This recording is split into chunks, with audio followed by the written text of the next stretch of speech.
Champion of champions, I dare you to try to take that away from me. And today, it's a lot more complicated than that with these ECUs. I'm ready to go all in and sell everything. Say the tune gets you kind of 50% of the way there. The head gets you 50% of the way there. And the package is really what's ideal.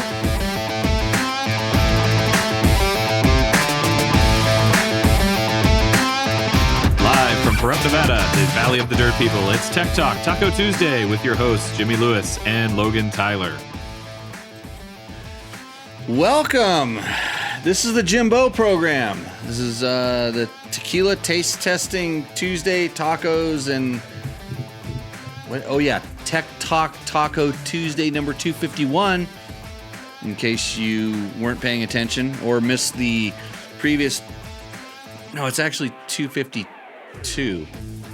Yeah, in case you missed the previous 251 episodes. I'm going to check the sheets right now.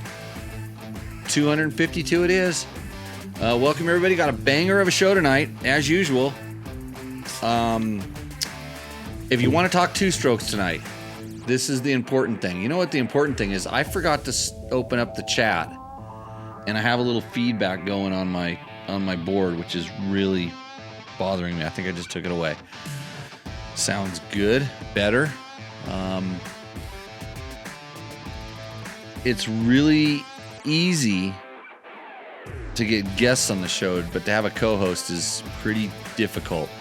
So I do have the chat going now. It's working, luckily. But tonight we have someone that can answer your two-stroke questions. We have Steve Boardman He's from South Bay Moto, which is the exclusive importer of Two-Stroke Performance products. He is going to come on the show in a little bit and help you answer any questions you have about two-strokes. I have some two-stroke tuning questions.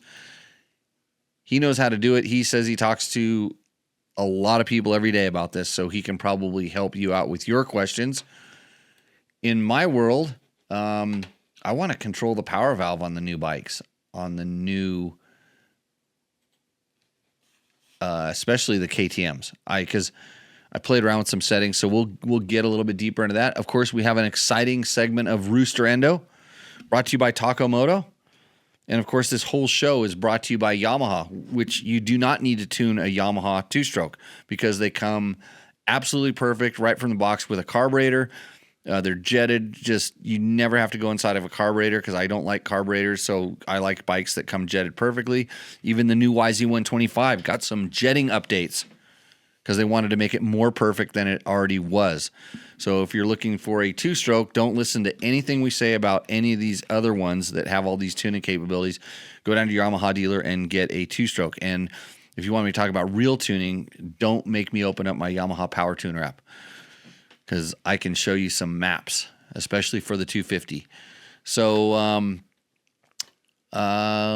boy, my Google meeting is asking me to do stuff I don't want it to do. That's scary, but they know everything. So welcome to the show. Want to know where everybody's checking in from? Because we're not going up against, there's no presidential debates tonight that I know of. There's definitely new tariffs. That's today, every day. But I don't even think there's anything else going on. And Chris B says, good afternoon. Can't wait to refresh the top end of my 300 with South Bay parts. Okay. Afternoon, Chris. Where you must be from Australia or something like that. Because it is not afternoon here. It's evening. And cheers. Top of the evening to you there, buddy. So, again, if you have any questions, I'm just getting my, why can't I see this, the restream? Oh, I know why. It got moved around. There we go.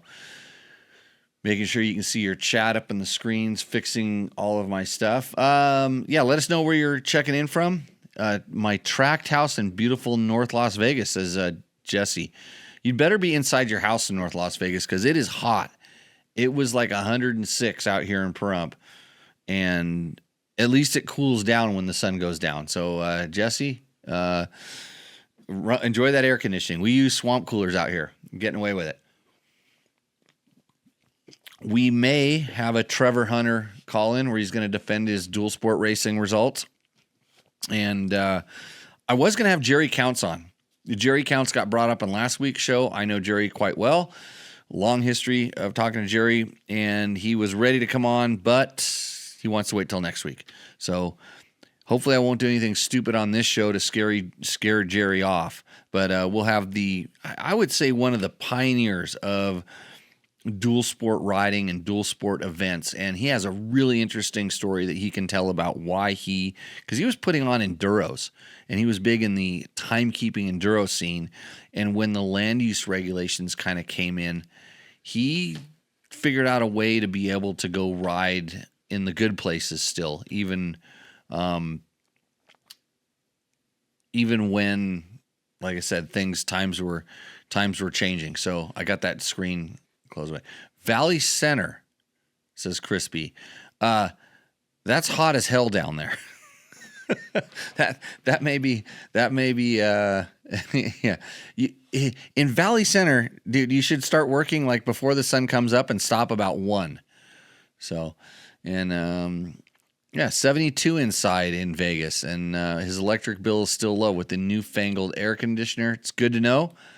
So, again, load up your two-stroke tuning questions.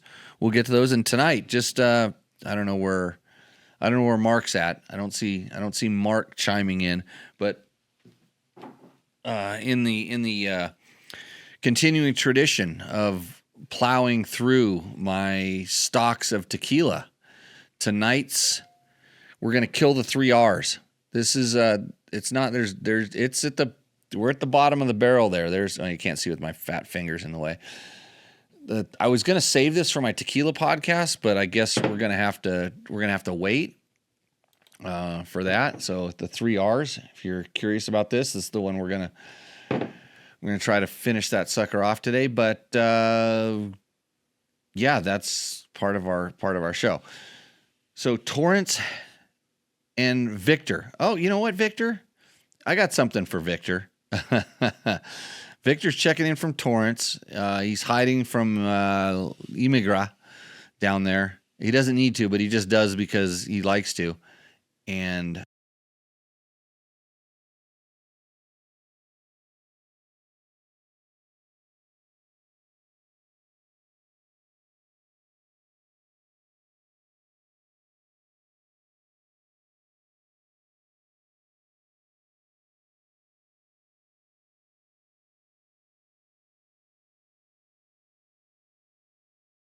that's what we have. So,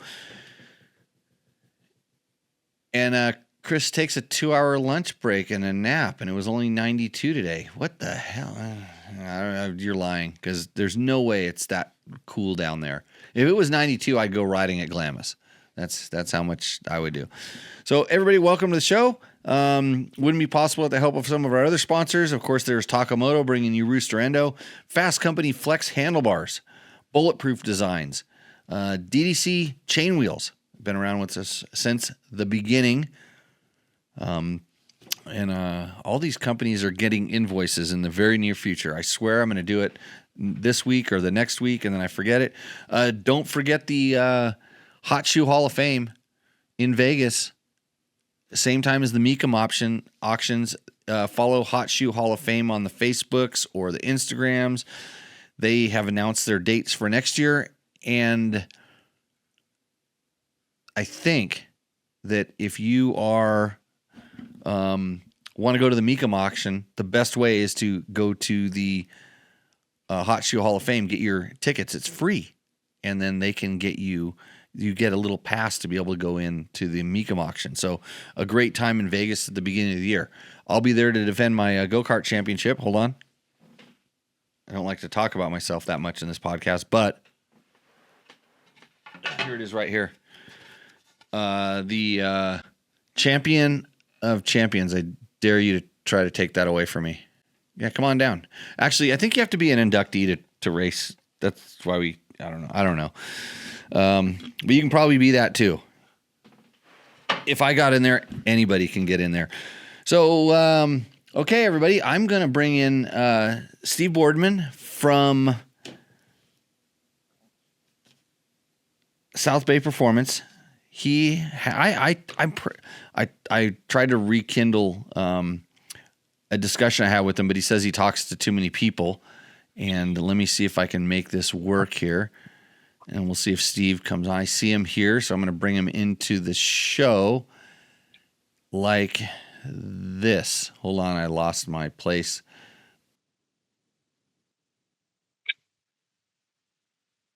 Cheers. Thank you for having me.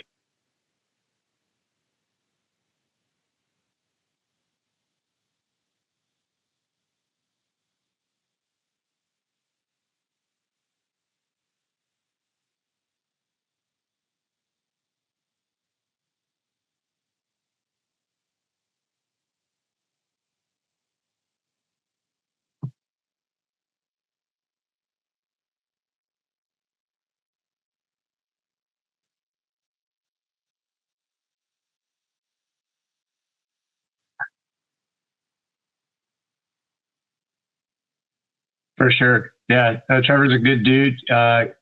He actually rode a 150 that we built that was carbureted a few years back for RPM racing and loved it. Did a little test on it. We bought it back from him. My son raced it for a year.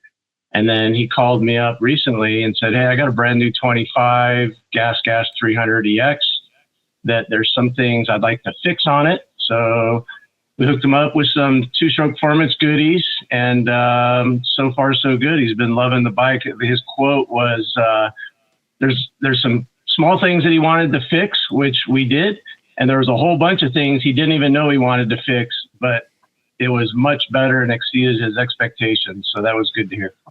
So you were able to. So, well, this is what I've learned with Trevor is he doesn't know what he doesn't know, and I kind of forget. I kind of forget that he hasn't been doing this for 30 years.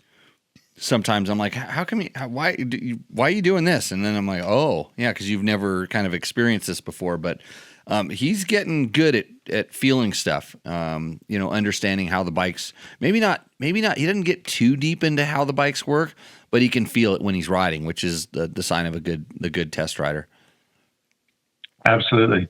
For sure. So I think they said my audios were screwed up on the one, so I'm going to go back to this. This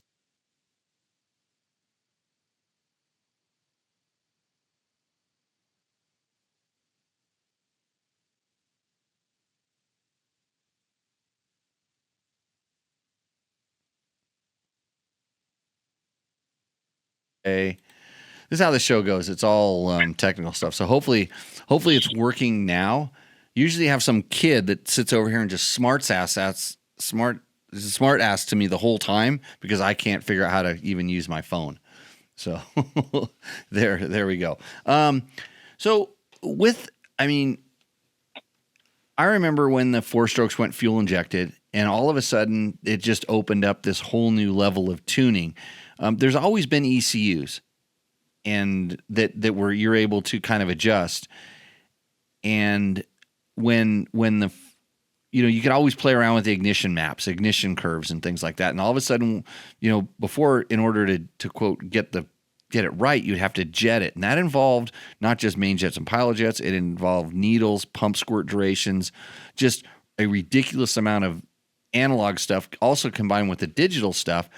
And it was really too much for most people to even fathom. Come along to the fuel injection age, and now, there was tools available where you could do both kind of digitally, and even to the point where they were running stuff on dynos, and that you could optimize the fuel tuning on the dyno, and then they had stuff that was piggybacking on your stock ECU that would optimize the fuel tuning. So there were, piggyback tuners and stuff like that would actually, read the exhaust gases and stuff.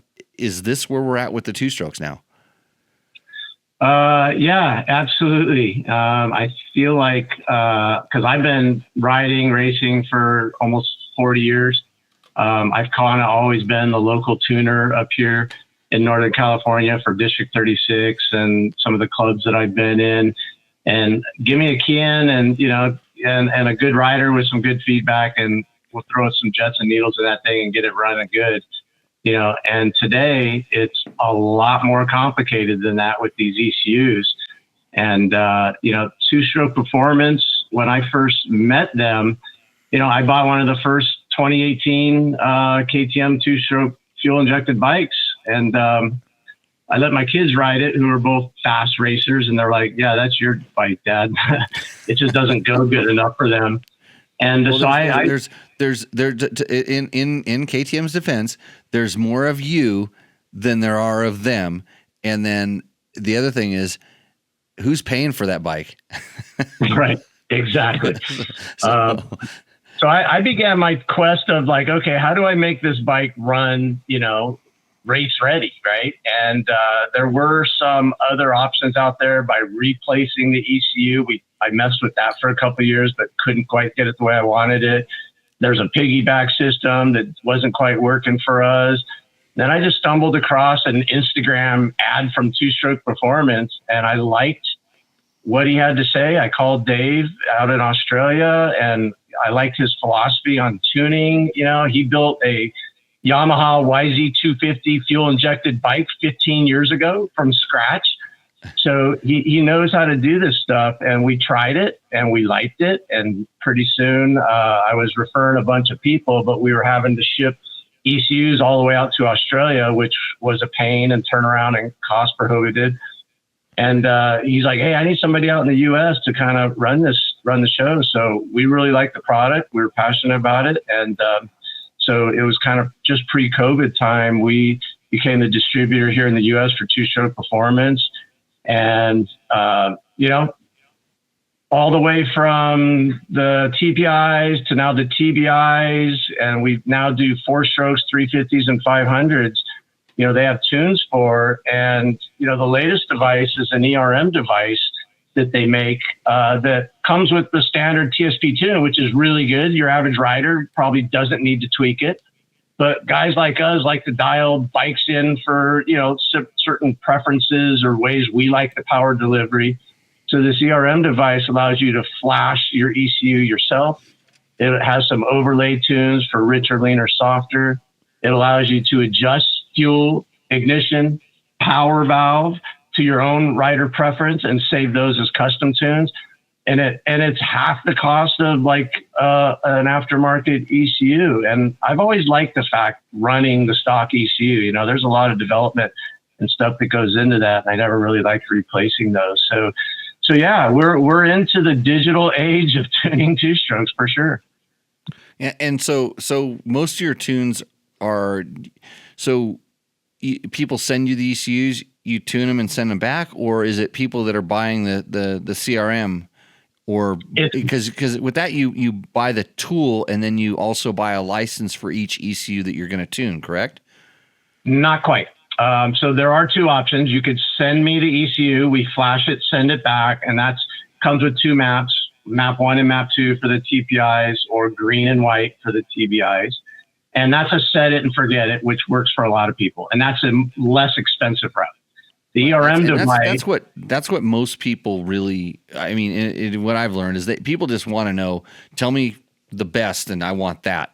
I'm from the testing realm. So it's like when they say, well, send me your suspension settings. And I'm like, well, who are you? And like, what do you need? And I mean, just like a suspension tuner, they don't just take your suspension and put something in it. They ask you about your weight, height, riding. And I mean, how much that really reveals is totally different because, but anyway, so that's the kind of just the plug and play. You have some pretty good, and it's almost like a manufacturer that, when they sell that bike, they believe that it's the best bike for the widest amount of people. Which is like, how are you going to hit that target? Yes, but also they have to appease any regulations they have, as well as their corporate attorneys. So yes. Those are some parameters that tend to kind of detune and overfuel some of these bikes. So yes, sending us the ECU is the cheapest route. It's a plug and play.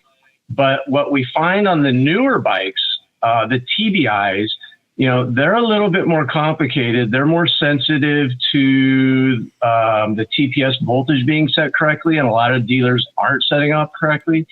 They tend to throw a few more error codes.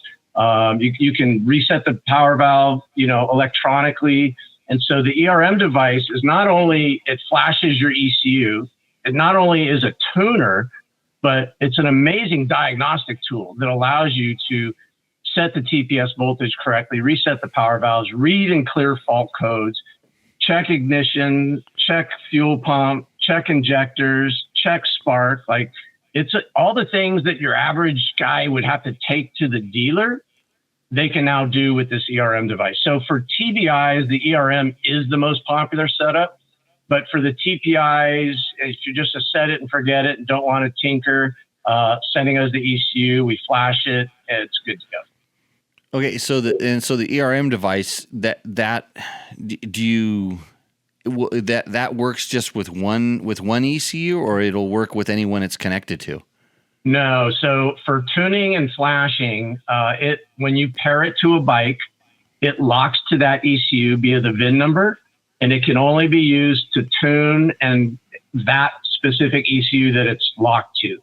However, it can be used as a diagnostic tool on any other same generation, in this case, TBI bike. So if you have an ERM that's locked to your bike, your buddies can use it as a diagnostic tool on their bike, but it can't be used to tune or flash their bikes. Now, what it is designed to do, let's say next year you get a new bike, you can pay TSP a fee. They will reset the ERM, and then you could register it to a new bike down the road. Okay, that's kind of, because that's the thing, is you couldn't send out this tool to just anybody if it can plug into everybody's bike and then start flashing and doing all that stuff. And I knew that was like the one thing that was, when this stuff started evolving, is on the 4-strokes and stuff, is everybody wanted to send you the locked ECU, their own ECU and the tools to work with it. But that kind of that connectivity, the licensing of the software to work with the thing was always, kind of what they were leery of, because they thought people would, steal the intellectual property in that. Yeah, we don't want to sell one ECU or ERM and have the whole world share it, right? That's not a very good business model. No.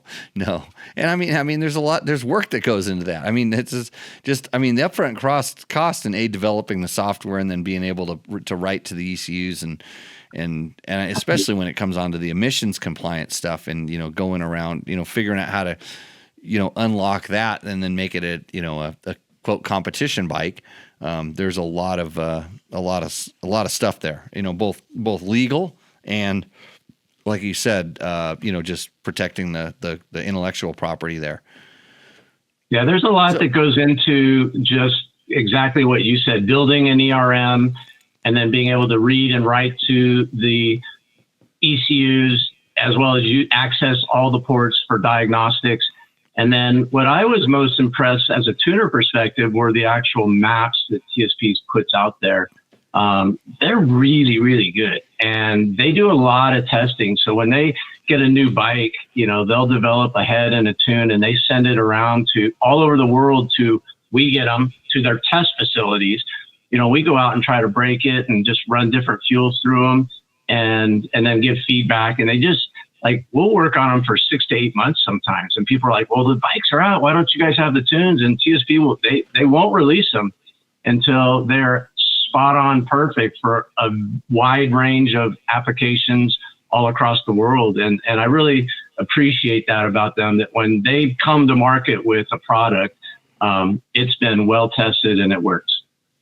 Yeah. I mean, listen, people ask us all the time, like, how come the bikes come this way stock or what? It's like, well, they do a lot of stuff. I mean, there's times when they're developing new bikes where, they need to run that on different, countries' gas. The gas in Australia is different than the gas here in the US. It's different than the gas in Europe.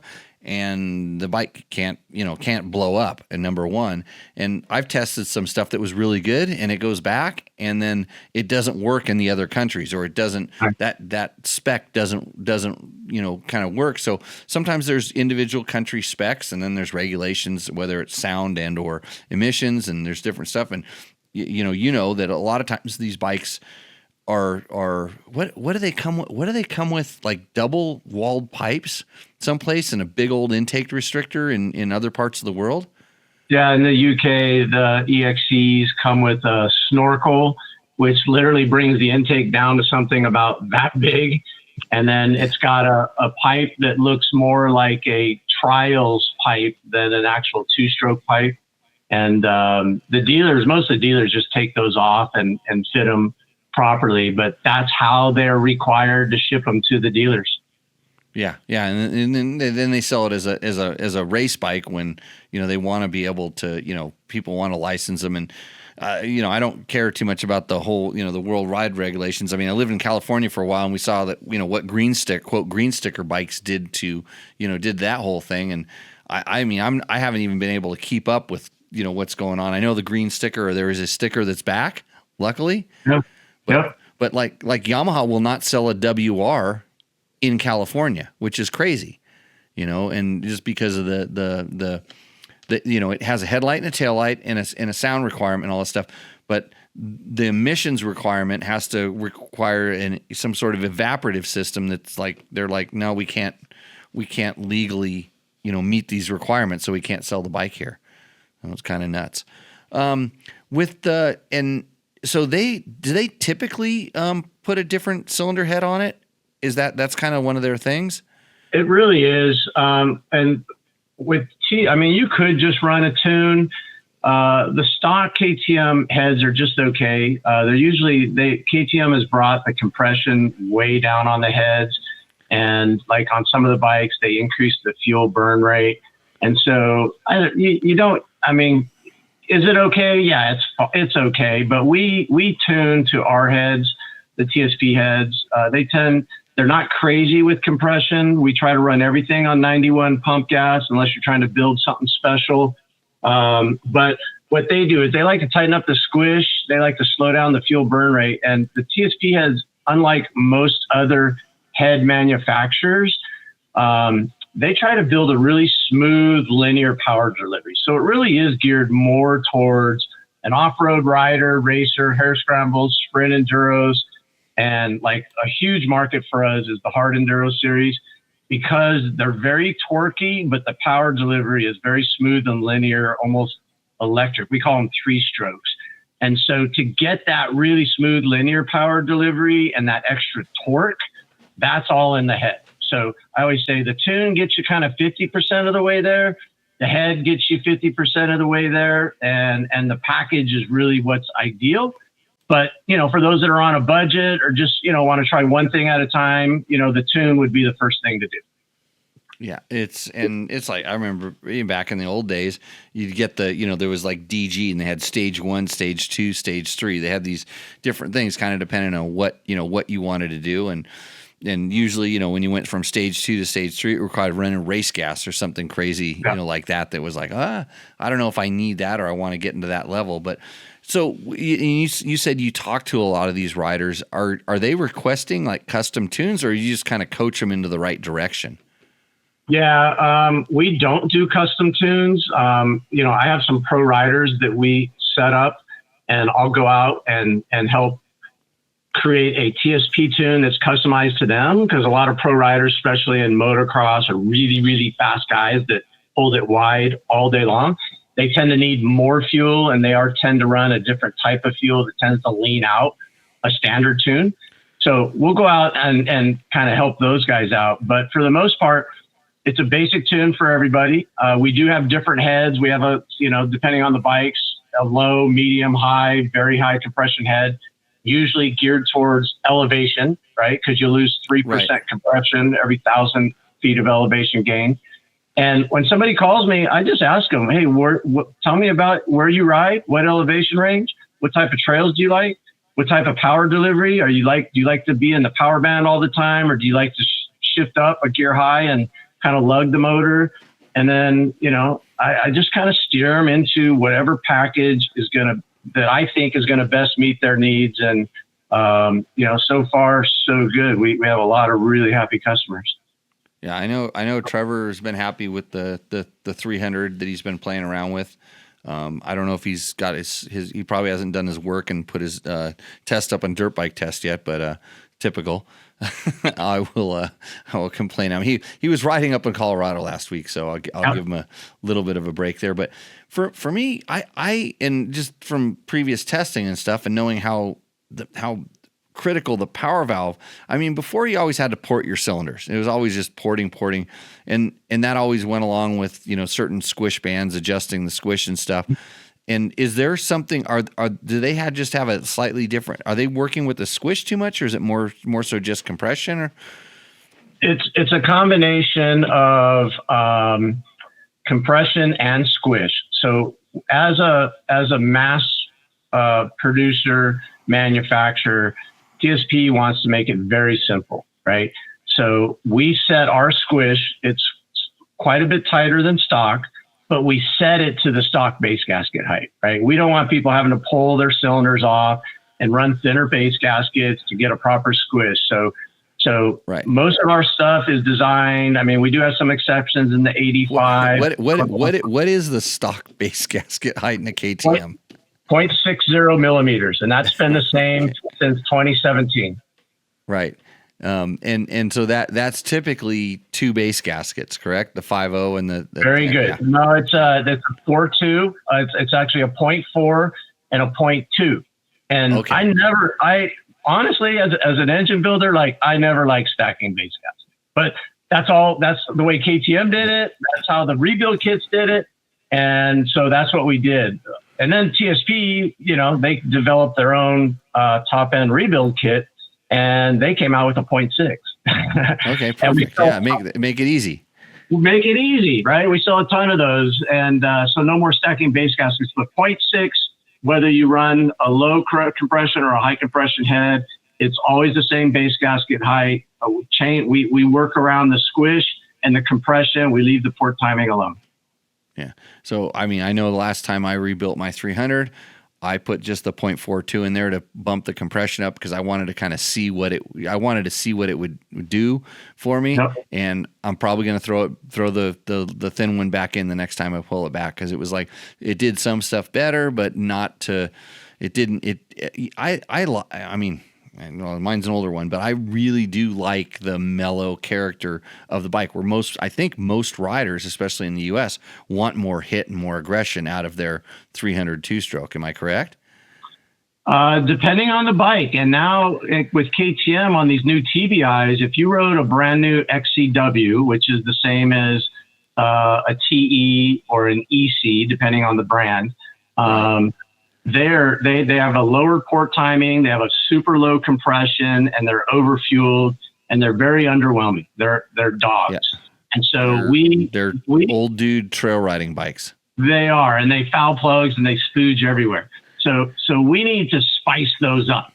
Now on the other end of the spectrum, the XC and the SX, those are running higher port timing, they're running higher compression, they have a spicier tune. And to me, it feels like an old school open class motocross bike. But for off-road, it's very light switchy. It's on or off, and it doesn't carry a gear high or down low. And so we have to kind of detune those a little bit and create more torque and get that hit out of it, Now, some people, motocross guys like that big hit. So it really depends on the model, on kind of how we focus, the tune and the head to create. The number one priority is rideability. We want to make the bike easier to ride in a variety of conditions. Yeah, that makes sense. I haven't ridden an XC for the last couple of years. I rode the early XC SX thing, and that's the one I really got to play around with the power valve timing, and there was it's amazing what you can do with the power valve. I mean, and it's like you've got your kind of base power delivery. It's like, I like this, but I want to deaden it a little bit here, and I want it to pick up a little bit here. And I found that I could modulate the power valve, and not to the point where, like with the springs and the spring preload, it was very linear what you could do with it. Mm-hmm. You could get it to open up a little bit early and then close back down a little bit, and then open later and do. And so, especially with the two strokes, the power valve is also increasing compression to a certain extent. So you could do some things with that, but you can also just like any tune, you can blow the bike up. So it's a tricky game. Is that something you're able to do with your ERM? ARM, yeah. We do change the power valve in our stock tunes that we send out. And then with the ERM, there's 3 components that you can modify through the tuning, and that's fuel's one, ignition is one, and power valve is the other. So you can change what the power valve is doing in varying throttle position and RPM ranges, and you can tell it to do exactly what it is that you want it to do. So what I just described, if you saw the map and on that map, what is it showing you? It's not just open or closed. It's giving you a percentage of opening. Correct. So we use we have different tunings. The basic is the free tune that comes with it, and it's a 4-square. And it's based off of the top left is closed throttle, 0 RPMs. And then it goes to quarter throttle, 3/4 throttle as the RPMs go up with it. So you can put in minus numbers, meaning it's going to open sooner, or you can put in plus numbers, meaning it's going to open later at any one of those 4 stages. And in my opinion, the basic tuning with the 4-square, it's plenty for 99% of the people out there. There's a feature that you can purchase that's called the Pro mode that gives you like 40 squares, and you can really break it down by RPM, much more smaller increments. Yeah, that sounds what I'd like to play with. Because that's all I want to play with is as I was on the last one I rode, the 24, I was really happy with the bike. It was like, oh, I know exactly what it's doing. If I could I wanted the power valve to and I don't remember specifically what it was. I think I wanted it to kind of open up a little bit so it kind of was dead a little bit longer, but then pick up, because it was a little bit too pipey a little bit too early. And if you just keep the opening the power valve really deadens the power a lot of times. Mm-hmm. It makes it flat, and then like I said, I don't remember exactly what it was, but I think I wanted to kind of deaden it down for a little bit because I want it, when I want it to come on, I really want it to come on, but it came on too early, and then I'd have to turn my wrist the wrong way.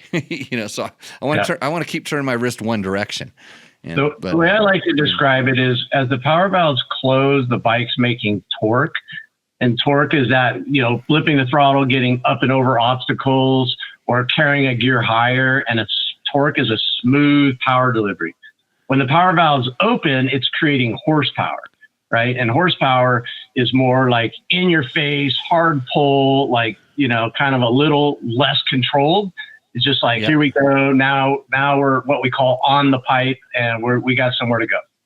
Yeah. Yeah. And sometimes that on and off, like the on and off, you're coming up to something and you come off the throttle and then you come right back on, and the bike is so smooth that it doesn't come right back on. It just goes, and that's when most high levels riders will compensate with the clutch. They'll artificially create that snap with the clutch, but I wanted it back in the throttle. I wanted to be able to just come off the throttle and let me go. So there was places where, like I said, it was too much throttle, and there's places where it was too little. And I'm like, I felt like I know how to fix this, so I'll have to see about getting. I need to get that. I need to get that bike from Trevor, and I need to get that upgraded tuning level and play. Does he just have a plug and play one, or does he have the ERM? He has the ERM. Yep. Okay. Yeah, he probably just he probably hasn't pushed the buttons yet. But he actually called me when he went to Colorado, and I gave him some things to try because he was going to be riding high elevation to take a little bit of fuel out of it, and then he said he's going to ride some technical stuff, so we were going to take a little fuel out, take a little ignition out, just to tame the bike down a little bit for more technical riding situations. And so it sounded like everything went really well. But that's the nice thing about the ERM. Like, I've tried to use other ECUs, tunable ECUs in the past, and I find them interesting because I could make a change I knew exactly, like you, I knew exactly what I wanted to change, and I would make a change, And sometimes I couldn't feel that it even made a change. I had to make these huge changes. And then when it did change, it would change like one thing, but then it would also change something else I didn't even expect or want it to. And the one thing I could say about the ERM is, like, I could do a 1% change on fuel or even ignition or even power valve, and I can feel it, and it did exactly what I wanted it to do. Like, and no other surprises. Like, it really is kind of spot on how they programmed it and how well it works. Yeah, interesting. Like I said, I've played with a couple different, like I said, I've had ECUs flashed and then had the opportunity to try different stuff. On the four-stroke side, I'm at this point where I know, because you're basically it's just ignition and fuel, and then some of them have some certain traction controls, which 99% of the time I just turn it off right away, because I'm not a fan of, my wrist is programmed to, if I want my tire to spin, I know what to do with my wrist, and if I don't want it to spin, I know what to do with my wrist. And I get in fights with some of the electronic interferences. Same with like ABS, like anti-lock braking on the adventure bike side.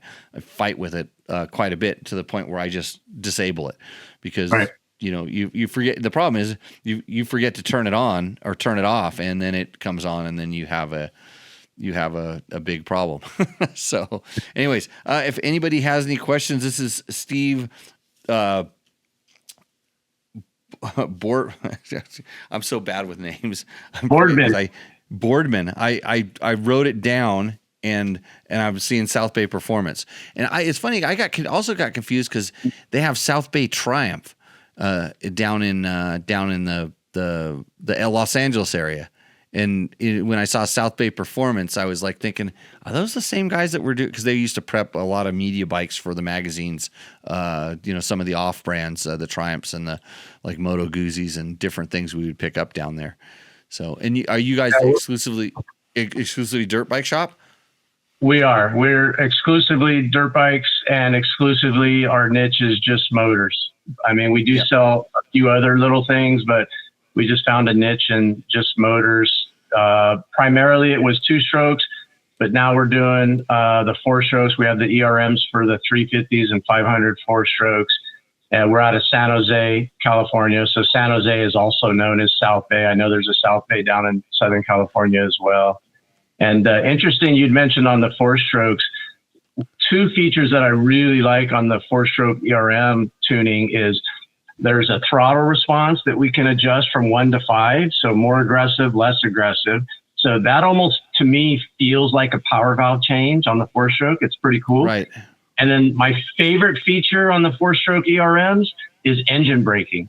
We can keep stock engine braking, or we can almost remove it entirely. And some people kind of like it somewhere in the middle, in between, depending on, are you trail riding? Are you track riding? And those are two things that I know some people, some of the other tuners do that to their ECUs, but to be able to actually adjust it with the ERM for rider preference is super cool. Yeah, and a lot of times, like, the cool thing about having like something like an ERM is the ability to play with it, so you know what you like. You can, like I say, take away engine braking, add engine braking, or fiddle with the power valve. What does it feel like to have and there is so many, like I say, so many different options to play around with, and unless you test them, you would never know. Again, some people just send me the best thing, whatever that is. And then there's the people that like to tinker with this stuff.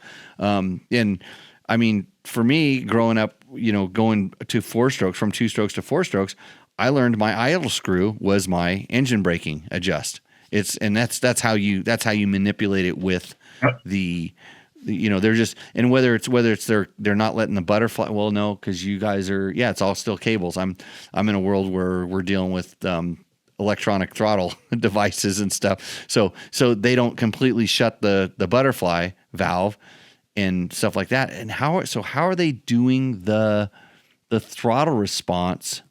That's with kind of what we would call like pump squirt or fuel, It's done through fueling. You can control the pulse and the pulse duration of the injectors. And it's also done through ignition. And there's amazing things that you can do with ignitions on 4-strokes. Yeah.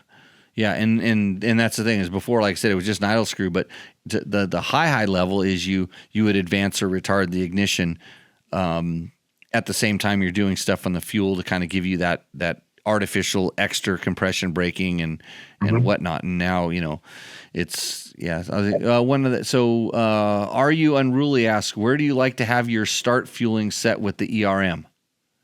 Great question. So that is a nice feature of the ERM. What I find is if you've got a bike that is typical, I just leave it alone. I don't have any issues with cold starts or warming up the majority of the time. They don't foul plugs. The stock tunes are overly rich. We lean them out. You could just start them up. We're gonna say you live in California at sea level. Yeah. Yep. No, that was what we got it all the time at the magazines. Oh, you just ride at Glen Helen. It's like, no, we've ridden the bikes at other places too. Right. We understand jetting. Yeah. I have still yet, me personally, have still yet to foul a two-stroke spark plug in the last 25 years. I don't know what these people are doing. Right. But getting back to that question, if you do have a bike that, you've checked your TPS voltage is set correctly, you've reset the power valve, your rings are good, your compression is good, you're not sucking tranny fluid through the motor, everything's checked out, and it just seems to be overly rich during startup, then I would just start taking some fuel out of the startup feature. I always go in increments of 2 or 4. I always like to start big and then slowly start making smaller and smaller increments. And I just ask myself better or worse until I get down to a point where it seems fine. So I don't have a cold startup setup. I run them stock. But if you have a bike that's an outlier, that's not playing by the rules, just start taking some fuel out of the cold startup. And so what is this? So that's the thing is, I hear guys that, you've seen 20 different startup procedures for these, the KTM fuel injected, 2 strokes and stuff like this. I pretty much start my bike up, let it idle for 10 to 15 seconds, rev it a couple times. By then I'm usually ready to go and I take off and I idle away. And then I'm careful about not getting on it super hard for a little while. Let everything kind of warm up nicely. I don't have a special, you hear, you got to start up and let it sit there and idle for 5 minutes and da-da-da. I'm like, I don't know if I've. Well, you got to do your monkey dance and jump up and down on one leg 3 times. Okay. Maybe if I want to foul spark plugs, I'll try that. Yeah, right. It comes from the TPI bikes were and still are very cold-blooded.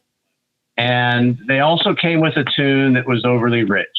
And if you had a bike that maybe wasn't quite set up right, they would foul plugs if you touched, if you didn't let it do this, or if you ended up doing that and that sort of a thing. With a TSP tune, we just start them like you. We let them idle. I wait till the radiators are hot. I like a fast idle. A fast idle on cold startup, it warms the motor up faster. It also has more, RPMs to push unburned fuel, because when you don't have a hot motor, you're not burning all the fuel and oil. So the higher RPM pushes it out of the system. And then the main thing is be easy on the motor till you get up to normal operating temperature. Yes. If you got a cold motor and you hold it wide open, you're going to scuff, you're going to cold seize.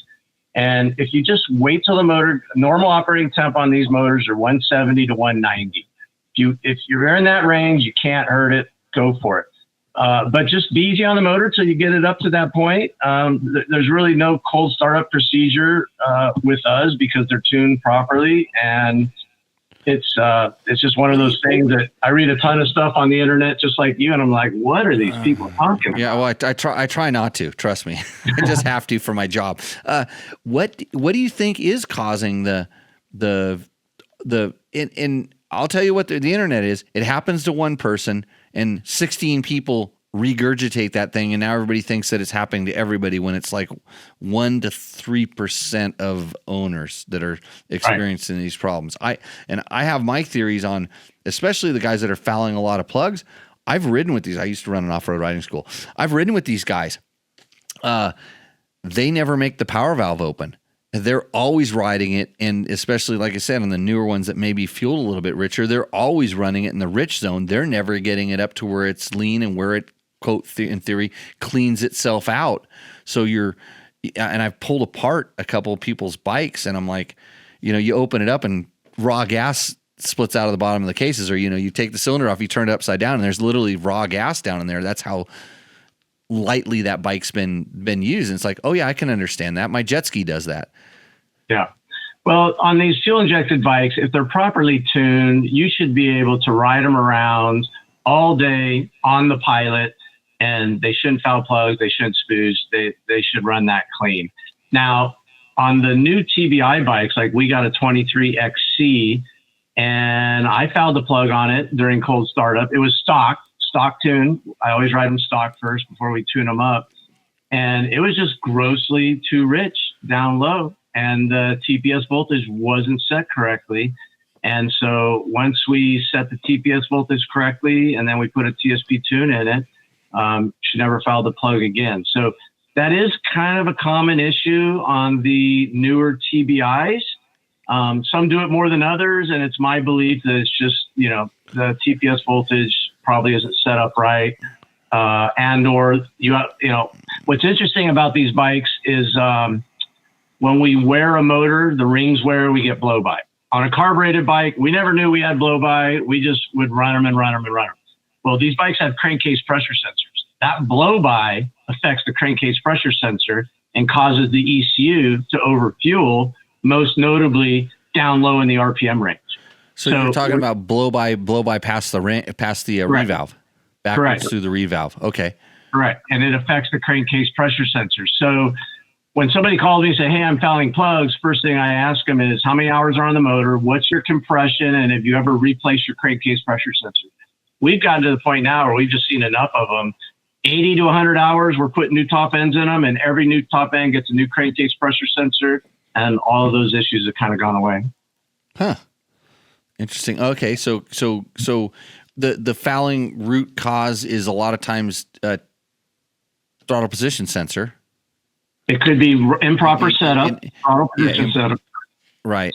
And then if the crankcase pressure sensor starts going, so over time, if this becomes a problem over time, because I always said, hey, that was my go-to, check the crankcase pressure sensor, because I've seen the hose on the older ones, gum up. Yep. And kind of fill up, and then the pressure sensor was fine. It was just the hose was a little plugged. Different things like that. I've noticed that guys with completely that really smash shut pipes affects the bike. In generally, it's worse than a carbureted bike when the pipes get smashed. But sometimes I talk to somebody and they're like, "Oh, it does this and that." And I'm like, "Is your pipe smashed?" They go, "Yeah." I'm like, "Okay, that's it's just something easy to fix." Yeah. So there's definitely some little inherent issues with these newer bikes, but if you're educated and know about them and keep up on the maintenance, like ours, they're super reliable. They're great bikes and they run awesome. How many hours? What's max hours on a top end? I like 100 hours. I mean, you can go longer. People think there's a badge of honor going 200 hours on a 300. Top end. Yeah. Yeah. I know how that bike's running. It ain't the way that I would want it running. So no, you can do it, but there's a certain point where, it's going to keep running, but it's going to wear other stuff out, downstream. You're net, you're costing yourself more by not doing that. So at 100 hours, you're going for a piston, then another 100 hours, throw another piston in it. Yeah, or and our top is that the range time for a cylinder? No, we'll usually run an A piston to 100 hours. We'll run a B piston to 200 hours. We'll run a C piston to 300 hours. And at 300 hours, you should probably have your cylinder mic'd. If you're really good, keep dirt out of it, keep water out of it. It could go another 100 hours. But what we're seeing on these new bikes, it's a trend I'm seeing, is they're losing crankcase seals. They're sucking tranny fluid. And on the 21s and newer, 22s and newer, they no longer use a center case gasket. They're gluing them together, and we're seeing those starting to come apart. So at that point, if I'm going to split cases, like I'm going to rebuild the crank and put some new bearings in it also. Right. Yeah. If you're that deep into it, might as well. Well, they should be using Yamaha Bond to put those things back together, because the Yamaha's never had center case gaskets, and they go forever. Anyways, yeah, this show is brought to you by Yamaha. Thank you, Steve Boardman from TSP. So I'm trying to think if there's other. We get a lot of questions. So somebody was asking, do you do Tenere 700 tunes? We do not. Only 2 strokes, and then on the 4 strokes, right now we're doing 350s and 500s. We're working on the 250s and 450s. We do want to get into adventure bikes and some of the bigger bikes, but it's lower on the totem pole. Right. I'm sure they're keeping you busy with stuff like this. I'm trying to think of if there's anything else on the 2-stroke side. So when you start having in the rare instances you have problems with bikes, I always say, hey, what was the last thing you changed or messed with or checked with? That's usually the problem. But you just mentioned like some crank seals on certain. Is it there's just like anything? There's just certain generations of bikes that have little issues here and there. It's hard to say. I mean, I have seen a slew of, it seems like the 2021s, or a lot of them are coming in, sucking tranny fluid. Bikes aren't running right. We kind of go through our normal checks. I always tell people you should be putting 800 mils of tranny fluid in per the book. Go ride it for 5 or 6 hours, drain your tranny fluid, see how much comes out. If you get a 750 or less, you got a problem and you got to fix it. The TPIs kind of had their issues with the crankcase pressure sensors. The TBIs tend to throw more codes, and they're a lot around the throttle positioning sensor. So it's a lot of little issues with electronics. But for the most part, we got 300 hours on a 24 300 XCW, and it's been absolutely flawless, and I think that's, in general, they've been very reliable, and I wouldn't say there's any one bike to stay away from or one bike that's any better than the other. The 22 TPIs have the most issues. There you go. There's the answer to your question. And it is around the crankcase pressure sensor. They changed the tray a little bit, even though the part number is the same. But if you look at the sensor tray, it's thinner and more flimsy, and they're asking an O-ring on the sensor to seal into a molded, flimsy piece of plastic, and it doesn't do a very good job of that. And then when people go to change them, they bend the tray down to get their screwdriver in there, and that distorts the tray. So we sell a brass fitting. Tokyo Off-Road sells a brass fitting, kind of modify the tray so the O-ring can seal in a machine brass fitting, and that tends to fix that problem. But the 22s, when somebody calls me and says, I got a bike running problem, I put a new top end in it, I put a new crankcase pressure sensor, I've done all this stuff, and I'll ask them, is it a 22? They're like, yeah, how'd you know? The 22s definitely have a lot of issues around the crankcase pressure sensor. That's the end of the the COVID parts. That's right. There's always something. Like every brand has this stuff. Do you find differences between the red ones, the white ones, and the orange ones? Not so much. The tunes are the same. The motors are the same. The gases have a slightly lighter clutch basket and a slightly lighter flywheel. And so they have a slightly different power delivery that some people like and some people don't. But those are the only differences. Other than that, they're the same. And of course, they have other components. Suspension's different. Brakes are different. But in terms of the motor, the only difference is the gas, slightly lighter clutch basket and flywheel. Yeah, I know. Back when they very first introduced the gas EC300, I noticed something different. And that was back when it was the mechanical power valve, and there was a different spring in there. And they said no, it's the exact same motor, and it was a slightly different spring and ramp setup on the power valve, as well as potentially a different tune. But at that time, with the media bikes, they weren't telling us, they couldn't tell, and there were so many updates coming in the early days of the TPI There was updates all the time, so it was just an updated ECU. But they said no, it's the same as the other one. But at that time, they wouldn't even say that KTM and GasGas were the same company. Right. So read it how you want. How the message is this thing. So Steve, how do people check in, see where you guys are at? What do they need to know? Yeah, you can check out our website. It's the company is South Bay Moto Performance, but the website is SB for South Bay, SB Moto Performance. Or just give me a call. I pick up the phone pretty much anytime I'm awake. Our Google says any normal human hours, but we talk to people all day long, and we try to steer them in the right direction. And even after the sale, when people are wanting to learn about tuning or how to use different features on the ERM, we're always happy to help people out. Yeah, cool. Well, it sounds like I know that the Two-Stroke Performance stuff, like from the beginning, I looked at it and like these guys are going down the right path. You see a lot of people doing fish oil and smoke and stuff like that. But they seem like they're going down the right path, and it's good that you've got a good importer here. So thanks for joining us on the show. I think we don't have a whole lot of questions right now. Somebody says he got a new top end on an 18 X300XC. I ride woods, and the mechanic rides motocross. It's much different bike since the build, running one gasket, rejet, and adjusted the power valve. Okay, sounds good. I thought there was gonna. He says it's a little scary now. I was waiting for the question in that one. So yeah, I'm guessing that a new top end and power, like you mentioned, power valve makes a huge difference with the power delivery. You could rotate that thing a half a turn or a full turn, and it'll feel like a totally different motor. Yeah, and people are always asking me like, which way should I turn it? Try it. Try it one way. Try it. Set up your little quarter mile, half mile lap. It doesn't take long. Just go out and try it. Even if you're just tuning it around the neighborhood. Just give it a shot and see feel what it does, because it's people go, which way do you turn it to make it more aggressive? I'm like, where do you want it more aggressive? It's a question begs another question, like where in the throttle position, because it changes, it kind of changes where the bike wakes up and how it wakes up, and it's not just one size fits all, just like suspension. It's super crazy.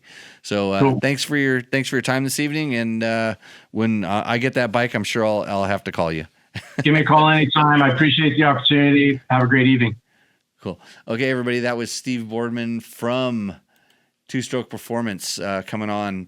Trevor says he really likes his bike, and I wanted to get to the bottom of who tuned Trevor's bike to make it good, because Trevor doesn't tune his own stuff. So anyways, thank you to our sponsors. Of course, Yamaha. They announced the 2026 lineup of advanced industry-leading YZ off-road competition motorcycles, and even TTR off-road trail motorcycles, highlighted by the extensive updates of the flagship YZ 450F motocross model. I'm really looking at a new YZ 125 because that's about all I can handle on a motocross track anymore. But of course, there's bulletproof designs. There is Fasst Company. We have Scott Goggles helping us out here on the show. DDC. Hey, I got these Rich Lafferty Racing. So if you're from back east, you're obviously familiar with the Lafferty family. These are RLR 336 gloves. I've been meaning to wear them, but I have a problem. It's 105 freaking degrees out here. I was riding last week when it was 101, and I didn't have a chance to put the gloves on. Jerry left them here in the studio, and I was going to wear them, and then I'm just not dressing in the studio, although I'm sure some people would like that if I did that. Ron Wilder says, great guest. Thank you, Ron. And Victor says, sucking tranny fluids. That sounds interesting. Well, Victor, you do what you do. You do the most important thing for you. I was hoping to get Taco Mike on here to help me out with Rooster Endo, but I'm pretty sure that that's not going to happen because I haven't got the information back. We want to know if Brent can call in to talk about the GasGas 300 and GasGas 450 Enduro bike that he likes better than the motocross off-road race model. Sure, Brent can call in. He has my phone number. I'll just put yes. Yes, sure. Because Trevor is dodging his responsibility on my on my awesome podcast. What else is going on in the motorcycle world? I wouldn't know because I don't look at social media. So I can't tell you. What did I do? I'd say I got my pipe testing all done. I'm super stoked on my maps for my WR250. Now I want to get a big bore kit. I'm going to make my bike better than Cody Webb's. I'm planning on going riding someplace where it's cooler. And I think right now we're going to dive into the section that we like to call, if I can find it, I got to get it set up here. Oh, Crispy says, when might Yamaha get into two-stroke tuning? Huh, Chris? Well, that you don't have to tune them because they're so awesome the way they come stock. They're perfect. The 4-strokes can use a little tuning because that's why they give you that. But the 2-strokes are already perfect. You don't need to change any carburetor jets. You just start, go, and none of that stuff. The fuel injected, that's a big question. That's a really big question. I think they're sitting pretty in the market space that they're in, where there are a lot of people that are afraid of all the tuning we just talked about, which I'm not afraid. But if you are, looking for a Yamaha, actually, you know what it is? I know what it is. I know why nobody's watching the show right now. We only have 33 million people watching it. It's because it's Prime Day and everybody's shopping on Amazon. If you are shopping on Amazon, please click through the link on Dirt Bike Test and support this show. And if you have a registration problem with one of your vehicles, or you would like to make one of your dirt bikes a little more street legal, there's a company called Dirt Legal that'll get you hooked up. It's not just a Montana registration. They can help you with other registration issues as well. Just click on the link on Dirt Bike Test. It says support us, and then you click there. There's a little drop down. Click on that link, and you will help us out by us helping you out. That's what I always say. And my cat is tearing the crap out of my studio right now because she's pissed that I can just sit here and talk to myself forever. Okay, that's why we're moving on to this segment that we like to call, brought to you by Taco Moto. That's tacomoto.co. It's called Rooster Endo, everybody. Get ready. Hold on to the edge of your seats. Hopefully the people that sent their bikes in are sitting there. We're going to find out. I'm going to switch my screen to the... Okay, how's the audio now? Thanks, Chris. Thanks, Jeremy. Thanks, Flying Brian. Yeah, thank you guys. So I just said a whole lot of stuff. So we're just going to have to eliminate the last... Okay, this is why I need to have... I need to have more help here because I can't do all this stuff at once. I can ride and talk and do all kinds of stuff, but now I know there's no sound. Now we're back. Now we're fixed. I think someone would have told me earlier, but I didn't. The problem is I was looking at that bike, talking about it. So I'll edit this out. Okay, so here I'm gonna go like this, like that, and then I'll identify that, and I'll go back and I'll start all over again. So I'll edit it out on the real program that you guys have. So here we go. Rooster Endo. This is a 2007 Yamaha TTR 230. This is the Turn Track Warrior. According to its owner, has no name except for G Gun or something like that. It's a 2007 TTR 230R. 230. TTR 230. Several modifications, including, but not limited to, friction-reducing knobs on the tires with a speed-enhancing low-profile center knob on the rear. What he is telling you is that tire is worn out, just so you know. Custom-drilled jets for improved jetting. And in the last little thing that you couldn't hear because it was super top secret, you know what I'm going to do? I'm going to pour myself some of my 3Rs here, by the way, because this is the important part of the show where I need to make sure that I don't even have glass right here. I cleaned up the studio. Actually, I didn't clean up the studio. My wife cleaned up the studio. She said it looked like a disaster there. So this is adios to the three R's. That's it. That's what we do on this show. Yep.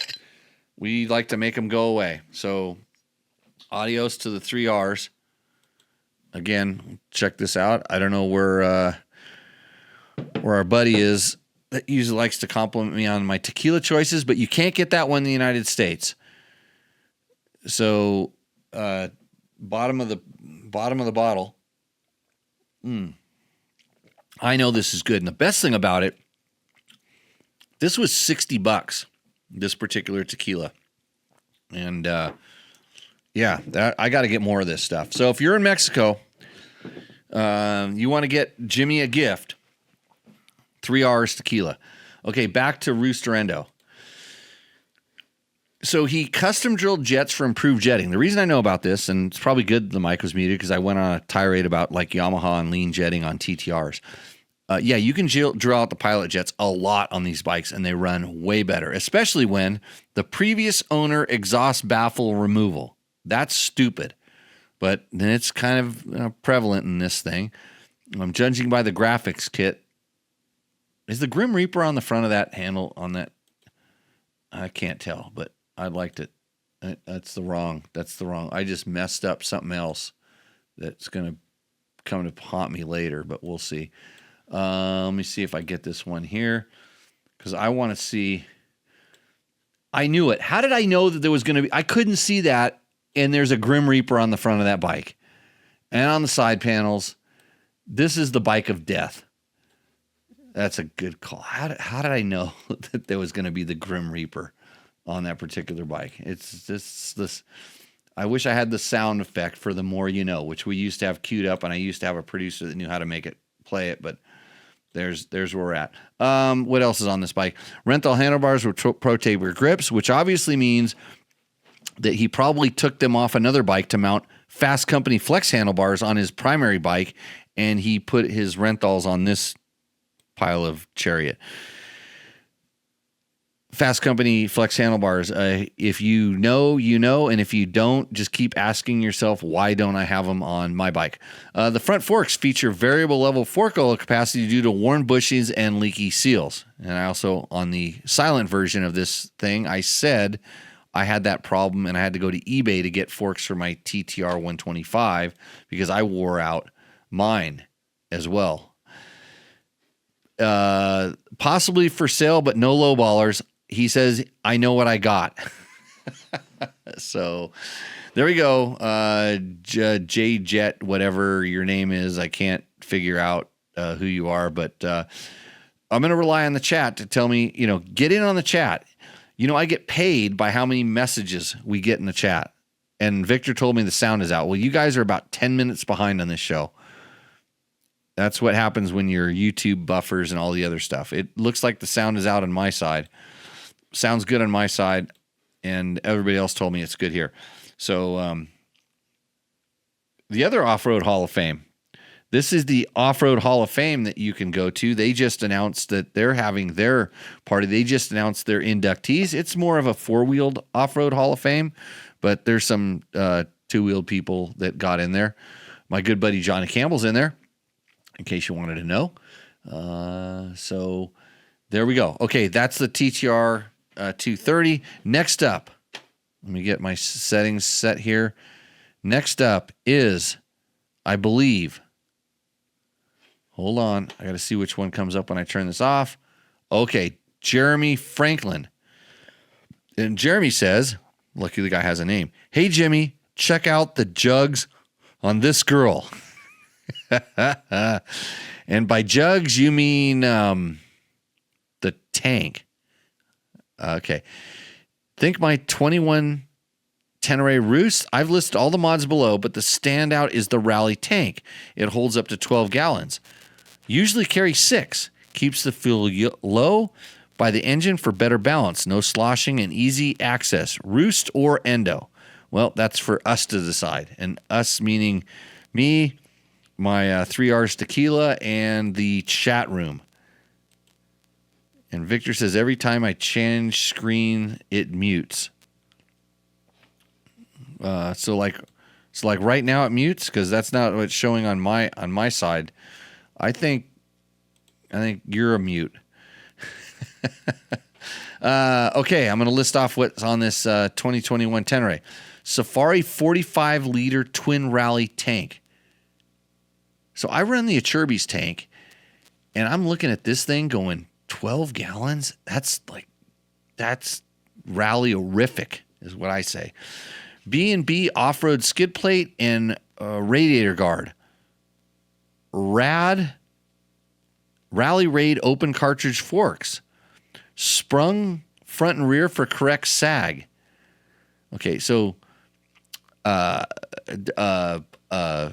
see. You would definitely have to up the front fork springs for this tank when it was full, but you have to realize that you're not always going to be full, and so it's one of those compromise settings. This is a big problem with like rally bikes in general, is getting the suspension set up to handle the weight, and you can never bring it back, the fuel back far enough. That's why rally bikes have rear gas tanks, and that's why the riders can adjust them so that they can maintain the balance of the bike by fuel consumption. I hated weight in the back. I hated weight in so I ran my rear tanks dry before I go the first gallon or two off the top of the front tank, and then I go to rear till dry, and then run my front ones when I was lucky enough to have a rally bike that had that capability. Acerbis chain guide, good choice. Scott steering stabilizer. Actually, the Acerbis chain guide is one of the simplest, best, easiest mods for the Tenere because there's no chain guide stock. It's a little plastic thing, and this is actually a real chain guide. Scott steering stabilizer, good choice. How does it fit with the tank is my question. That's the big problem with my Acerbis tank and my Scott steering stabilizer. It's a tight fit. Highway dirt bike handguards. Wild at Heart 2-finger levers. I'm not familiar, but sounds good. Oxford heated grips. LSK off-road ABS dongle. This I need. Yamaha rally seat. I prefer the Seat Concepts one, but you do you. IMS rally pegs. Excellent. Camel ADV brake fix. That's a good thing. Camel ADV soft luggage rack. No experience, but looks tidy. Camel ADV camel toe side stand. Camel toe. It's kind of like nice jugs. Yeah, nice jugs and a camel toe on a single motorcycle.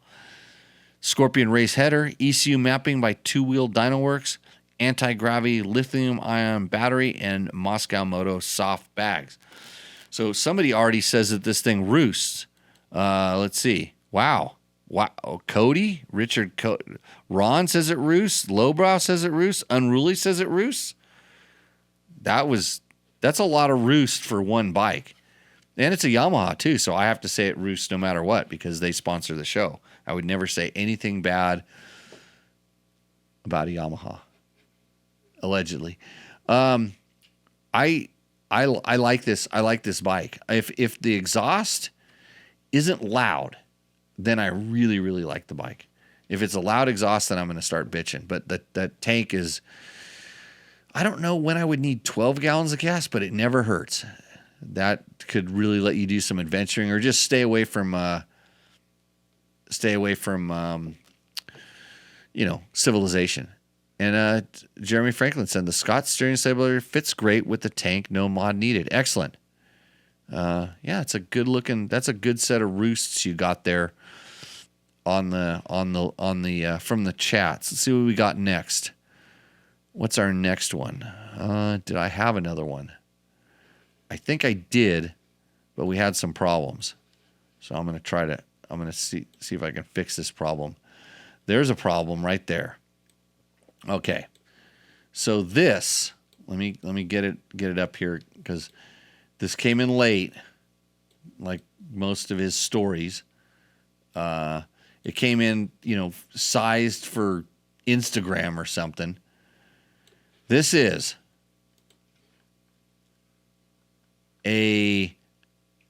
I'll just read it straight up. For sale, 2024 KX250 with 13.2 hours on it. Pro Circuit Tie 6 exhaust system, new Cherby's plastic, new TM Design Works, new chains, new tires, new wheels, rotor, new bars, grips, suspension set for 165 pounds, precision concept tuned ECU, arc levers, stock levers, IMS foot pegs, plus stock pegs. This is from one Trevor Hunter for sale. He said Rooster Endo or for sale. This bike endos. It endos because it's A, not a Yamaha, and B, but if you want a good deal, tell them you heard about it on Tech Talk Taco Tuesday, and I'm going to take a 25% cut of the purchase price. And so what you need to tell Trevor when you're negotiating with him, because he doesn't listen to this show, whatever you can chisel him down from his original price, I'll take out of my cut. Just tell him I said that on the show, and that way I'll make money. I can't believe he used probably all of our sponsors' products to sell this bike. He sounds like every other Instagrammer, journalist, influencer known to man. But if you want a pretty sweet KX 250, that's it. It's probably set up to go pretty good at Grand Prix. If you're living in Southern California and you're riding Grand Prix or you want a good track bike, this would be a really good track bike for you. Especially if you're afraid of riding a Yamaha. But you do you. Okay, next I got to figure out this one too because it came in late. Oh yeah, I got to put these on the thing over here. I'm not sure how that showed up like that, but this is a bike. This was submitted to Rooster Endo from one Thomas Morton. Better known as Chip Morton. The good thing about Chip is he's a photographer. So you would think that he could do better than snap a picture of a bunch of parts on the garage floor. Because I mean, it's very rare that I pick on people for their photos or anything like that. But as a professional photographer at one point in his life, in fact, if you want to see some of the most insane, just really good skate photography from back in the I want to say early 90s, I'm guessing. Check out Chip Morton's skate photography. Pretty good, Herm. So this is what he sent in. He said 2003 YZ144 Rescue. It has an Eric Gore cylinder and head, a Hinson clutch, an 18-inch wheel, braced chain guide mounts. He said, I removed the cylinder valves from the forks and installed hydraulic bottoming cones and revalved with the help of Smart Performance. And he put the sub-tanks on the forks too. It also features one-of-a-kind shop-made 45-degree turn throttle. Normally, I ride it with a big tank because big tanks rule.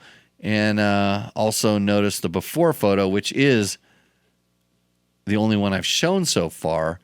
So I am going to go ahead and show you, because I did bitch about Chip being a professional photographer. So here is a photo of the bike in the shop, all nice and pretty. It's shot horizontal so that we can see it. It's got proper lighting on it, and it looks sweet. I think on Dirt Bike Test, one of our former slaves down here did a similar year YZ125 rebuild, and we found out how cost ineffective that was to do. He got it in a similar condition, but this is a very nice Chariot. I'm going to go ahead and look at the let's see. Oh wait. It's now somebody's saying Endo. Wait. Gorgeous T7. Okay, the problem is we're this late in the show, and I'm deep into my my 3Rs here. Roost on the T7. I see you got it. Roost. Not really sure where these are coming from, but there's obviously a little bit of a delay and a lag. I'm not seeing what people think of Chip's YZ125 here. This thing's pretty sweet. To come from that to this. That's a lot of pride in that. And there was more photos. Let me see if I can go ahead and try to grab some of the photos. It's too hard to do while I'm doing this show, but I could. He sent me pictures of the internals of the forks and of his 45-degree throttle, which is all pretty good. Someone says a Cherry YZ125. Yeah, I have a 2005 YZ125 that's not for sale. Chip didn't put any places. This one's not for sale. It's amazing. It seems like everything else is for sale, except for the Tenere. So now we're going to the point where we have to decide what we like. So you guys just do you like this box of parts? Do you like this KX250 that's for sale? Hold on a second. Someone's calling in to defend himself. Trevor Hunter, welcome to the show. I'm here. Yeah, you are. I'm going to try to plug you into the soundboard so it doesn't sound so crappy. There we go. I believe you're live on Tech Talk, and what are you driving? I'm driving again. I made it. I think some people are going to be making offers on your KX250. I gave out your email address and your home phone number. Perfect. Okay, so whatever brings the money in. Yeah, whatever brings the money in. Are you completely broke? Maybe, because you're not winning. You're not winning. Tech Talk Taco Tuesdays Rooster Endo, brought to you by Taco Moto. You will not be winning this tonight because someone submitted we had a pair of sweet Yamahas, and one of them is a TTR 230 with a Grim Reaper graphics kit. That can't be beat. Yes, it can. Because somebody else, and he didn't even give me his real name, and so that's a picture. I've put a picture up on the screen right now. While you're driving, you should be watching this on your phone. Hopefully, you're on the freeway. Do you trust me driving and watching? Well, I know I know where your heritage is, so no. Exactly. And obviously, your dad had too much to drink at the club meeting. That's why he can't drive. He never made it that far. Oh, you didn't make it that far. How much? Okay, so your club rakes it in at these Grand Prix, right? Oh, millions. Yeah. So the bar tab at the club meeting is taken care of.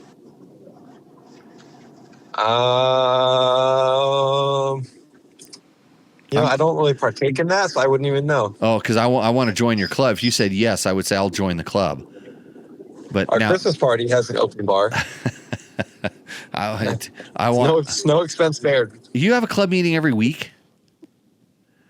Every month. Every month. Okay, so what happens? What happens the other three weeks of the month that you can't come on this show? There's a NGPC meeting. One Tuesday, and then how much money does that series make? Do they make tons of money? Do they have open bar at their meetings? Billions. Yeah, if you ask the desert people, they make billions. Okay, got it. Yeah, billions. Right on. Well, your bike didn't win, and then the bike that I'm just right now saying wins Rooster Endo, because everybody, like, when it popped up on the screen, everybody loved it. It's Jeremy Franklin's Tenere with a 12 gallon gas tanks in this thing. Wow. I know it looks like he shot it out on the trail, but I'm pretty sure that's just right outside of his front yard, which is better than shooting it. I mean, Trevor, why don't you just take a picture of your bike in the back of the truck next time? At night. At night? Like while you're driving through the rearview mirror, because that's the quality of photos we're getting on Rooster Endo these days. That's I'll take notes. Okay, yeah, you gotta work on these kind of things. Let's see, and people have questions. Roost on the YZ125. I used to ride a bunch of those. Well, like Chris, I'm looking at your posts. You roosted on every one, so that doesn't count anymore. And Road Racer 3R says, speaking of upgrading suspension on the Tenere, I've recently sprung my Yamaha for my weight and have the sag dialed in perfectly. My problem is now it feels a little pushy in the soft stuff compared to the stock suspension. How can I dial this out? Ooh. So, Road Racer, so the question is, what? Okay, so you had the sag dialed in perfectly. What was wrong with it before? Tell me what was wrong with it before, and I'll tell you how to fix it. Which you should just be riding the stock bike because obviously it worked better than what you did. Yep. Let's see. I got to give it to the 125. It was a labor of love. No, I can do whatever I want on this show. I like bikes, and even the guy that owned the YZ125 said big gas tanks rule, so he voted for the Tenere. So take that. Hey, Trevor, we talked to Steve Boardman, who I forgot his name while I was talking to him, and he says you are a horrible test rider, and he just likes that you just put good stuff about his company on the website. That sounds about right. Sounds pretty accurate. Have you played around with the tuner? I've just played with the different maps that they gave me, but I haven't spent much time playing with changing ignition, timing, or the fuel, or even the power valve. The power valve. I want to play with the power valve, but you need to buy the upgraded app to get the 1,000,000 boxes. I don't want just 4. I want a lot. Yeah. We'll play with that thing. I'll get that thing tuned. All right. Yeah. We'll see. Yeah. The Jimmy map. I can mess it up, I'm sure. So let's see. Let's see the other photos of the 144. Oh, Lowbrow, why don't you come in here and be a producer? And then we can get those things uploaded when I get them 10 minutes before the show. And Road Racer says, okay, he weighs 220 pounds and had to upgrade the springs to stop it from bottoming out. So, and he said that it is a little pushy in the soft stuff. So what happened was now the bike is holding itself up. It's taller in the stroke. It's not kind of sacked out. So in what you're feeling is you're feeling a bike that now is a little bit less stable because a lower bike gets longer. The suspension, when the suspension pushes down in the stroke, and especially when the swing arm goes up in the stroke, your wheelbase increases. And since now the suspension is down a little bit, it's holding itself up in the stroke, and you're feeling how the bike is actually supposed to handle. I guarantee you that it actually handles more properly when it's up like that, but maybe you're a little bit out of balance and the bike's responding to it a little bit more. So that's why like a lot of beginner bikes are really stretched out, and that's why they're really heavy, because that masks that kind of feeling. The Tenere is heavy, but now that it's up in the stroke, it's probably getting a little bit twitchy. Let's see, the 12-gallon tank makes the T7 a good bug-out bike. So, okay. Anyways, so what are we riding next, Trevor? What's our next venture? We have a couple 450s and this Gas 300 with the TSP kit. Okay. And Brent wanted to tell me how much he liked riding trail bikes instead of race bikes. Brent is now officially an old man and going to buy a bike with a headlight for a race bike. Because he was a holdout for a long time. He was like, I need a motocross bike. He realizes that's what he needs, but he's having a hard time coming to terms with that. Oh, I mean, he should just go back in history, because I know this kid he used to race against that he was riding a full-on 250. I think he had a, what did he have back then? Was he a Cowie guy back then, or he was on, could have been on Hondas? What was old Stretch riding back in the day when I used to beat him on a KDX 200, which I distinctly remember had a headlight? I think he had like CR 250s, maybe, or CR 500s. Yeah, he was 250 guy when I raced. Like when I raced against him and your dad and all those guys, because they were all in the 250 class, and I came up from the 125s, and then I wasn't strong enough to ride a 250, so I just rode a 200. But, I mean, I beat him on the 125 too, but that's a whole different story. And my 125s usually had headlight. They came with headlights too.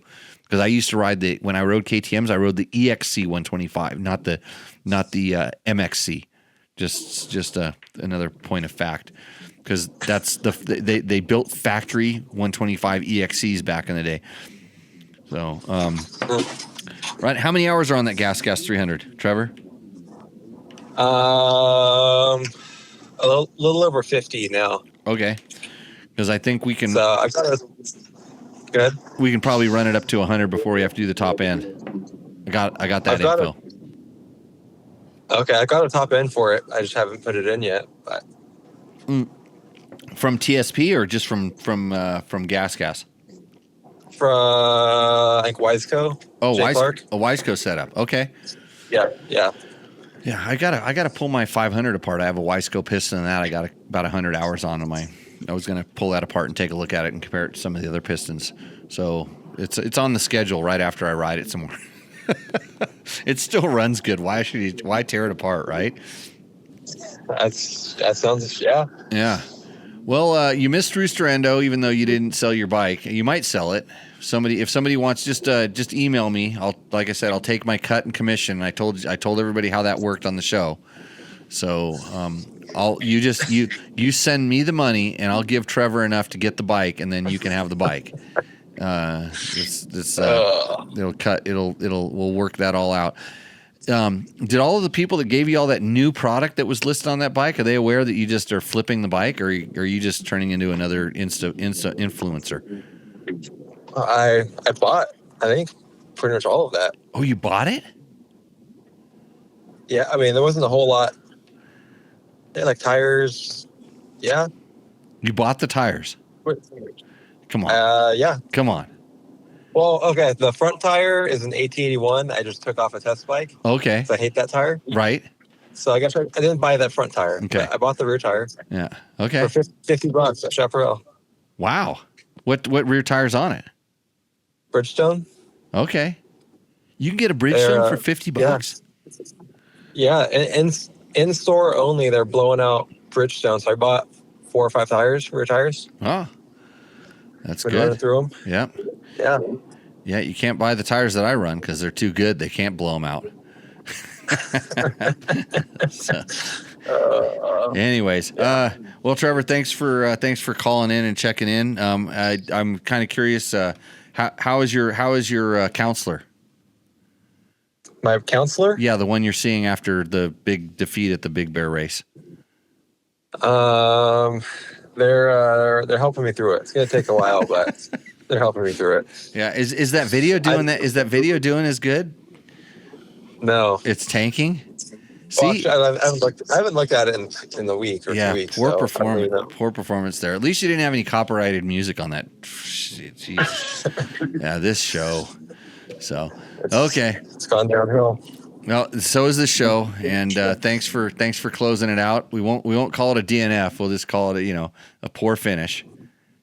But yeah, thanks a lot from South Bay Cycles and Steve Boardman for coming on board and giving us a lot of good information on the top half of this show.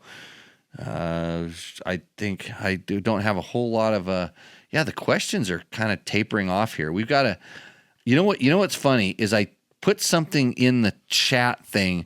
There's some way that we can make millions of dollars on the Googles, like by making people pay to chat. Yep. And I think it's gone downhill. I think I've wrecked our entire channel. So you might as well just start posting stuff. You might build trevorhunter.com.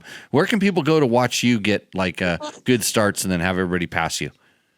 My Trevor Hunter YouTube. I'm great at that. Trevor Hunter YouTube. Yeah. So you spend all your time posting up there instead of this cash cow over here at Dirt Bike Test. I make like $75 a month on YouTube. Big money. So it's worth it. Are you making 75 over there? Average on a good month, like 150. On a really good month. I'm racing a lot. Yeah. Yeah. How can you get those people to watch our channel? Because we're making 300.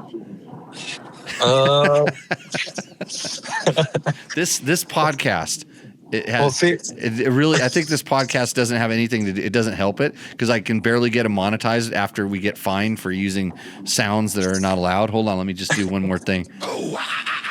Did you get to hear that? I did not hear Oh it. yeah. I think the audience did.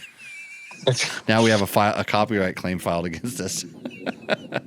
So yeah, I'm trying to get the dirt bike test viewers to go to my channel so then I can just keep all the money. Mm-hmm. That's the right way to do it, right? That's Okay. a true moto journalist. Yep, I'm gonna have a Freedom Information Act sent over to you to check your forms and stuff like that to make sure that I'm getting my fair share. I did try to tell Steve that I taught you everything you knew, and then I realized I'm like, God, all Trevor does is screw shit up. So I taught him all that. Yeah. Like Husterbergs and bikes with headlights and betas and all these weird bikes. Yeah. What are you doing?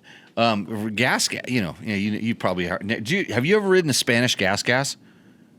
I have never ridden one of those. Right. No. Okay. I don't like to talk about myself all that much on this show, but no, I'm not even going to say it. Hey, thanks for calling in. I think there was something else I was going to bring up. Who's riding in the car with you? Just me. Oh, just you. So yep. Yeah, it must be just my awesome voice echoing around there. I think I was actually envisioning that you had some friends. No, I'm not that cool. Because I want to know what those are like.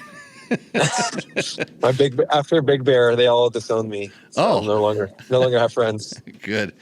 Okay, well we'll just chat on the Instagrams or something like that, like all the other kids do. We have a question, Jimmy. Any recommendations on what quirks to check on a KTM 950 to set it up for a BDR?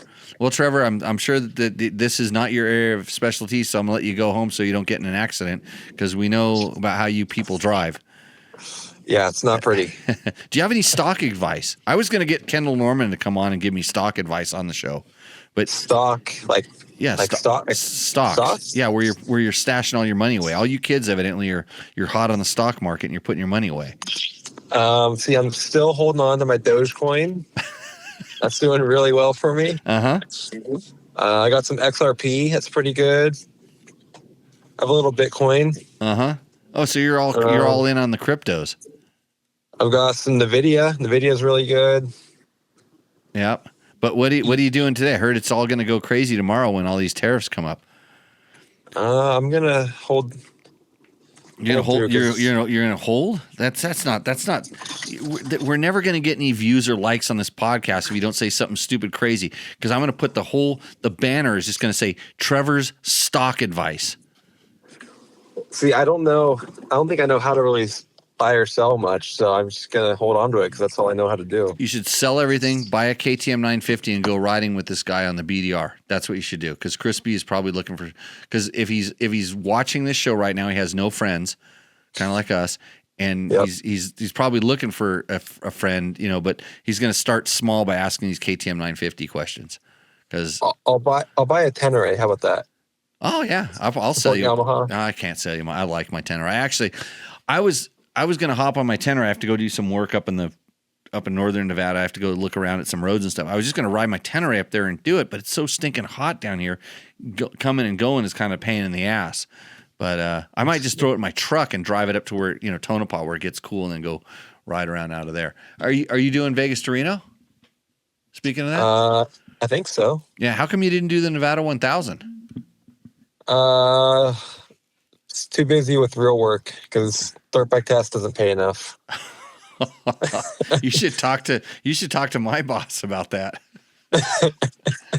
Yeah, I was in the meeting with Cycle News. We're discussing them buying us 6 figures or 7 figures to hire me away. Oh well, just tell them they can buy the entirety of this thing. I'll give them office space and everything. Office space is way cheaper in Pahrump than it is where they're buying. There's a lot of activity happening out here right now. I'm not kidding. There's some stuff happening. What happened to the DBT Cycle News collab? I don't remember. Did you blow that apart? I never did anything with it. So you got to talk. They probably trust you more than me. So why don't you fire that discussion up and we'll get it going, and I'm ready to go all in and sell everything. Perfect. So cool. Glad to talk business with you, Trevor. Thanks for the All stock right. tips, and we'll see you around the next turn. All right. Sounds good. Okay, see you, buddy. Bye. That was Trevor Hunter, everybody. He's the guy that does the majority of the real work at Dirt Bike Test. I just ride bikes and talk a lot. So with that, back to the 950. Thanks, Chris. Thanks for hanging on there. Quirks to check on a KTM 950. Well, first of all, how many miles does it have on it, and is it carbureted or fuel injected? Because if it's carbureted, I have no idea how those carburetors are hanging on that long unless the bike's been a kind of a regular daily rider. But at this point, like fuel lines would be my biggest concern because there's a fair amount of fuel lines on that particular bike. If it's not using oil, you're probably in pretty good shape. Those things, I put like, man, over 120,000 on one of those things. I put a lot of miles on those bikes without really doing much other than just regular air filter maintenance and oil changes. Even stuff like the wheel bearings, the suspension was really good. That was a well-built bike. So I think Teneres are allowed to carry the beer. Well, if you have a 12-gallon tank, I mean, what's a few extra gallons of things. So,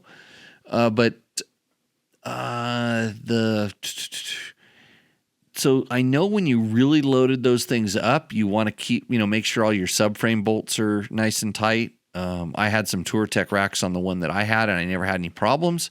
But I've seen people have problems by kind of overloading them and not paying attention to the subframe bolts, especially the lower ones down by your ankles. And other than that, just ride it. Fuel lines, that would be my thing. I would just carbs. Okay, just rebuilt, no leaks, 35,000 miles. Motor's brand new. Just send it. You should be good. Have fun on the BDRs. So with that, everybody, I need Mr. Tenere with the big jugs. Jeremy, send me an email. Reply back to the email you sent me, and I will get you hooked up with Taco Moto. You will win a $100 gift certificate. I'm sure you can find something that you don't have to put onto that bike. Maybe a fuel bag, just to carry around with you so you could be cool. Have 13 gallons of gas or whatever it is. So thanks for joining in. By the way, the Tequila Night 3Rs was awesome. And Unruly says, guess my submission wasn't worthy enough for Rooster Endo. Unruly, you need to check RY Unruly.